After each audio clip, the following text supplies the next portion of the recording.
Oh, what's up, y'all? It's good to see all y'all faces tonight. Casey. What's up, Kasey? What's up? What's up? So, y'all, twofold.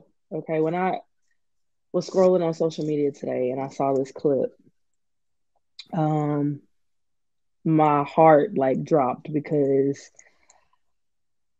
we used to visit this church, and this no, this is like the whole picture now. It makes sense. So we visited for about 3 months before we found out that he was stepping down. And so I was like, okay, this is interesting. And I was like really zeroing in.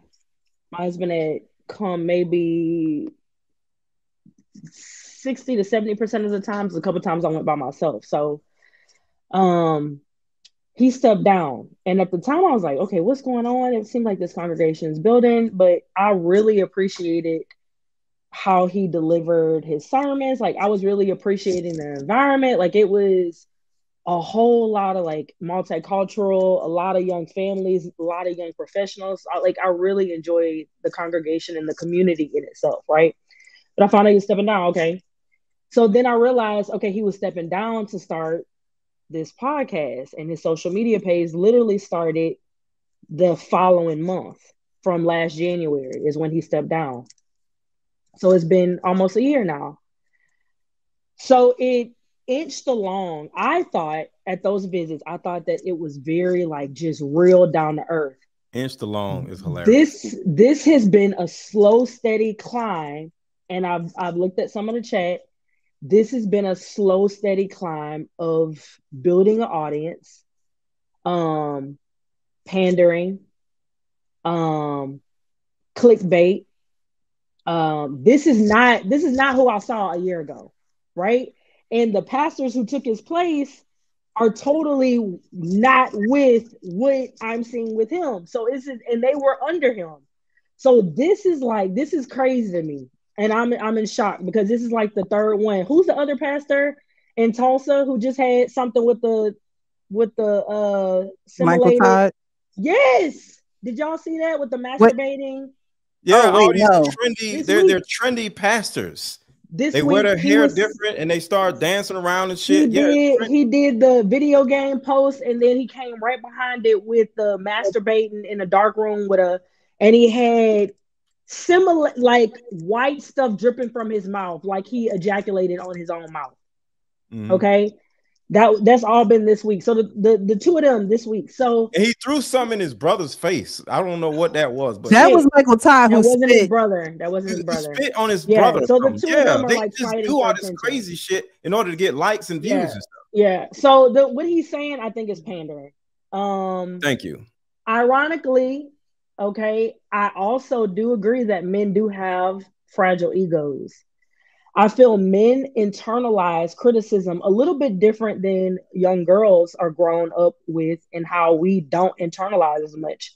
Little girls we grow up with the pageant culture, we grow up with comparing each other, we grow up with our families comparing us, we grow up with constantly receiving criticism from our loved ones, or society as a whole. We watch it on movies, like I said, we see it in the pageant culture or modeling culture. We're always in that, let me receive the criticism so I can be better. Let me see what my weak areas are so I can sharpen them. Like that's kind of ingrained in us by society. So I do feel that women deal with criticism, and we don't internalize it. We like, okay, bet.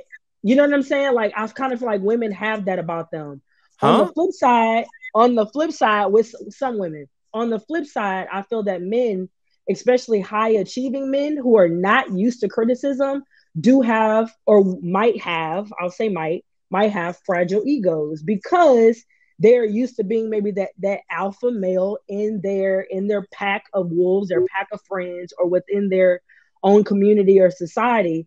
So especially not even another man giving them criticism of with something being wrong with them or something that they could do better, for a woman with them being an alpha male receiving that criticism, if it's not said correctly, like Precious and Marcus are saying, yes, men sometimes will not get over that. They're gonna internalize it, and it sticks with men, I think, a little bit longer. I think women also get over heartbreak easier than men. I feel like if a man really loves a woman, it's like that woman is almost ingrained, and like it's in his soul, right? Yeah, that's a fact. If he opens his heart and becomes like vulnerable to that woman, and that woman hurts him, Yeah, that man doesn't get over that. Like yeah, he doesn't get over that woman. He doesn't let go whatever that heartbreak is. Like it's up forever with her.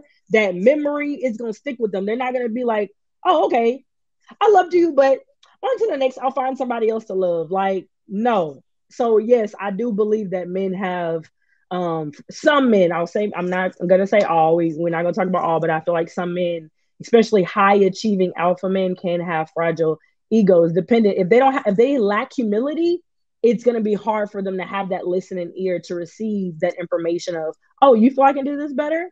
Who are you to tell me? You know what I'm saying? That type of thing. So and I I just want to agree. say I almost agree with everybody, basically. I want to say one thing before Trev goes. That's why you don't get with alpha males, because alpha males don't understand one important thought process when it comes to manhood. If you're the smartest person in the room, you need to find another room. So I'm never looking to be an alpha male in any room, because I want to be around people that are higher than me, smarter than me, more competent than me, so I can continue learning. But if I'm always the best person in my crew, I'm never going to learn shit, and everybody is just going to keep just learning from me. And that's not fair to my progression and growth. So I I don't don't think believe that in you all that. don't have to be an alpha male to be. I No, think I alpha know, I know men what like you're to saying. be around other strong men too. I don't No, think no, no. alpha men want to be Alpha around means beta top. men. Casey, alpha means top. So I understand what you're Yeah. saying, but Okay.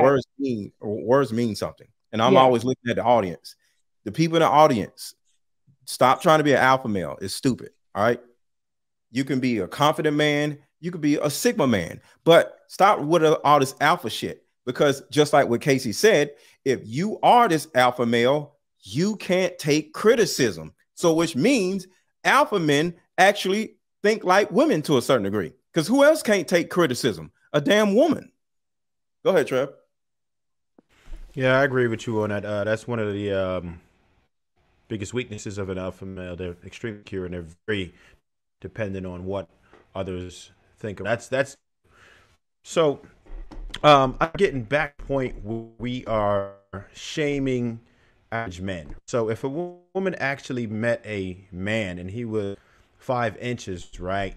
Pause. First of all, for the whole premise, we're just gonna say pause. So he would please that woman if she were a virgin, and unless somebody else came behind him that had a battleship, it's not really going to be a problem. Other cultures don't have a problem with this, right? They don't. That's what they have to deal with on a regular basis, and it functions just fine. And unless you're going to say that, certain women's just have a bigger canal, then we could get into that discussion. But other people are very satisfied with that. And if you looked up the data, it would tell you that the average person is like 5.1. So what are we doing? We're shaming the average man for saying, okay, this guy got a 5-piece. So guess what? Now something wrong with the homeboy. What are we doing? You expect somebody to be 8? What makes you think you even deserve an 8 or better?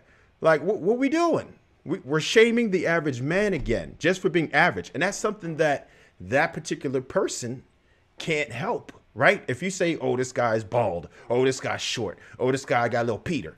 Guess what? He can't help that. And now if he doesn't know what to do with his equipment and there's some things you can work on, go for it. I get it. But to shame somebody for something that they just can't help, right? There's nothing you could do with that. And there's different ways of presenting these things to people like they were talking about before. You just have to understand. And no matter what, man, I'm going to leave it on. What y'all like? What I say? Agree What with happened? Trev with the 5-piece, like, nah. There are, I mean, you just can't help it, right? But what you can do is probably learn how to work with what you have. And that's all that a woman can ask from a man.